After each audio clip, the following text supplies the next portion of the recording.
මේ තමයි BMICH පොත් ප්‍රදර්ශන භූමියේ තිබෙන යුද සාහිත්‍ය කුටිය. මේක සංවිධානය කරන්නේ යුද හමුදා ජනමාධ්‍ය හා මනෝවිද්‍යා මෙහෙයුම් අධ්‍යක්ෂ මණ්ඩලය. මම හිතනවා දෙවන වතාවට තමයි යුද සාහිත්‍ය පිළිබඳ වෙනම කුටියක් මේ පොත් පරිසරය තුල සකස් කරලා තියෙන්නේ. මේ කුටිය මෙහි තියෙන අනිකුත් සියලුම කුටි වලට වඩා විශේෂත්වයක් තිබෙනවා. මේ කුටියටම ආවේනික පොත්පත් තමයි මෙහි තිබෙන්නේ. මේ ඔබට දිස්වන මේ පොත්පත් මෙහි තියෙන අනිත් කුටි වලින් ඔබට මිලදී ගැනීමට අපහසුයි. බොහෝ ඒවා තියෙන්නේ මේ ස්ථානයේ පමණයි. මෙහිදී තවත් විශේෂත්වයක් තමයි මේ නිර්මාණකරුවන් විශාල පිරිසක් මේ කුටිය සමග රැඳී සිටිනවා. ඒ නිසා කතුරෙකුගේ අසන සහිතව කෙනෙකුට පොතක් මිලදී ගැනීමේ දුර්ලභ හැකියාව වාසනාව මේ කුටියට පැමිණෙන අයට ලැබෙනවා. මේ ඔබට දිස් වෙනවා ලංකාවේ ඉතාම ජනප්‍රිය යුද්ධය පිළිබඳ ලියවුණු කතා විශාල ප්‍රමාණයක්.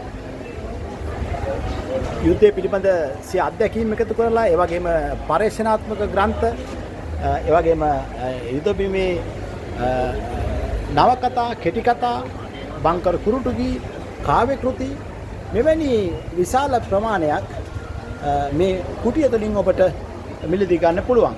මේ හැම පොතක් සමගම 120ක වට්ටමක් හිමි වෙනවා. අතරම ඊයේ පෙරේදා සහ මේ ගෙවුණු දවස් කිහිපය තුලම මේ කුටිය තුල විශාල තදබදයක් ඇති වුණා. ඒ තරමට ජනතා ආකර්ෂණයක් දෙනු කුටියක් බවට මේ පත් වී තිබෙනවා. විශේෂයෙන්ම තවමත් රණවිරුවන්ට ආදරය කරන රණවිරුවන්ගේ නිර්මාණ එක්ක ගනුදෙනු කරන්න කැමති විශාල පිරිසක් මේ රටේ ඉන්න බව ඒකින් සනාථ වෙනවා. ඒතර ඔවුන් නිතරම රණවිරුවන් දිරිගන්නමින් රට වෙනුවෙන් ඕනු ඉතිහාසය පුරා සිදු කළ මෙහෙවර පිළිබඳ ගෞරවයක් මේ කුටිය තුලදී පළ කළා. ඒ නිසා අද මේ පොත් ප්‍රදර්ශන භූමියේ පොත් ප්‍රදර්ශනයේ මම හිතන්නේ අද 5 වෙනි දවස. ඒ නිසා මේ බලන හැම කෙනෙකුටම ගෞරවයෙන් ආරාධනා කරනවා මේ කුටියට එන්න. මේ කුටිය තියෙන්නේ කේ ශාලාවේ 18 වන කුටිය. කේ ශාලාවේ 18 වන කුටිය.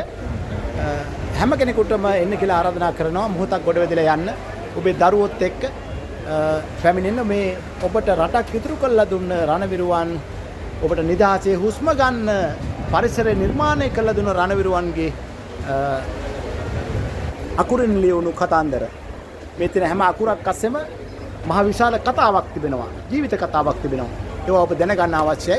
ඒ නිසා ආරාධනා කරනවා අපි BMICH පොත් ප්‍රදර්ශන භූමියේ කේ ශාලාවේ අංක 18 වෙනි කුටියට